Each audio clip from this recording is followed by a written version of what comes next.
hi friends welcome to रेन्ना समयल इनके என்ன சமையல் பார்க்க போறோம்னா காரசாரமான இட்லி மிளகாய் பொடி தான் பார்க்க போறோம் ரொம்ப சுவையா இருக்கும் கொஞ்சமா நெய் இல்லனா நல்லெண்ணெய் விட்டு சாப்பிறதுக்கு கலக்கலா இருக்கும்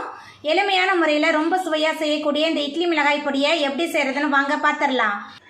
இட்லி பொடி பண்றதுக்கு முதல்ல 1 ஸ்பூன் அளவுக்கு எண்ணெய் சேர்த்தறலாம் எண்ணெய் சூடாயிட்டே இதில் 1 கப் அளவுக்கு வெள்ளை உளுத்தம் பருப்பு சேர்த்துக்கலாம் வெள்ளை உளுந்துக்கு பதிலாக கருப்பு உளுந்து கூட சேர்த்துக்கலாம் 1/4 கப் கடலைப்பருப்பு ரெண்டுத்தையும் சேர்த்துட்டு மிதமான தணலில் வச்சு நல்லா வறுத்தரலாம்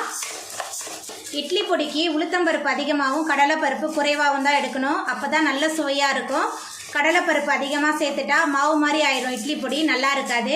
கடலைப்பருப்பு உளுத்தம்பருப்பு நல்லா வறுபட்டு வந்துருச்சு இப்போ இதில் காய்ந்த மிளகாய் சேர்த்துக்கலாம் உங்கள் காரத்துக்கு தகுந்த மாதிரி சேர்த்துக்கோங்க நான் 30 காய்ந்த மிளகாய் எடுத்திருக்கேன் கூடவே 10 பல் பூண்டு தோலோடு சேர்த்துக்கலாம் சேர்த்துட்டு நல்லா வறுத்தரலாம் அடுப்பை மிதமான தணலில் வச்சு நம்ம இட்லி பொடிக்கு வறுத்ததெல்லாம் நல்லா வறுபட்டு வந்துருச்சு பாருங்கள் இந்த அளவுக்கு உளுத்தம்பருப்பு கடலைப்பருப்புலாம் நல்லா வறுபட்டு வரணும் நம்ம சேர்த்த பருப்பு பூண்டு காய்ந்த மிளகாய் எல்லாமே நல்லா வறுபட்டு வாசனை வர ஆரம்பிச்சிருச்சு இப்போ இதில் 3 டேபிள் ஸ்பூன் அளவுக்கு கருப்பு எள்ளு சேர்த்துக்கலாம் கருப்பு எள்ளு சேர்க்கும்போது இட்லி பொடி நல்ல சுவையாகவும் மணமாகவும் இருக்கும்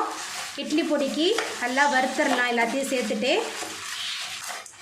எள்ளு சேர்த்து எள்ளு நல்லா வறுபட ஆரம்பிச்சிருச்சு இப்போ இதில் கல்லுப்பு சேர்த்துக்கலாம் அதுக்கப்புறமா 1 டேபிள் ஸ்பூன் அளவுக்கு பெருங்காயத்தூள் சேர்த்துக்கலாம் சேர்த்துட்டு எல்லாத்தையும் நல்லா கலந்து விட்டுறலாம் இட்லி பொடிக்கு வறுத்தது எல்லாமே நல்லா வறுபட்டு வந்துருச்சு இப்போ நம்ம அடுப்பு ஆஃப் பண்ணிவிட்டு எல்லாத்தையும் நம்ம ஆற வச்சிடலாம் இட்லி பொடிக்கு வறுத்து வச்ச எல்லாமே நல்லா ஆறி வந்துட்டு அதை ஒரு மிக்ஸி ஜாரில் மாற்றிட்டேன் இப்போ நம்ம அரைச்சிட்டு வந்துடலாம் அரைக்கும் போது குறப்பாக தான் அரைக்கணும் நைஸாக அரைச்சா இட்லி பொடி நல்லா இருக்காது மிக்ஸி ஜாரில் மாற்றிட்டு அரைச்சிட்டு வந்தாச்சு அவ்வளோதாங்க ரொம்ப சுவையான காரசாரமான இட்லி மிளகாய் பொடி சூப்பராக ரெடி ஆகிட்டு இந்த சுவையான இட்லி மிளகாய் பொடியை நீங்களும் உங்கள் வீட்டில் செஞ்சு பாருங்கள் இந்த வீடியோ உங்களுக்கு பிடிச்சிருந்தா லைக் பண்ணுங்கள் ஷேர் பண்ணுங்கள் கமெண்ட் பண்ணுங்கள் சப்ஸ்கிரைப் பண்ணுங்கள் அப்படியே பக்கத்தில் உள்ள பெல் பட்டனை கிளிக் பண்ணிடுங்க நன்றி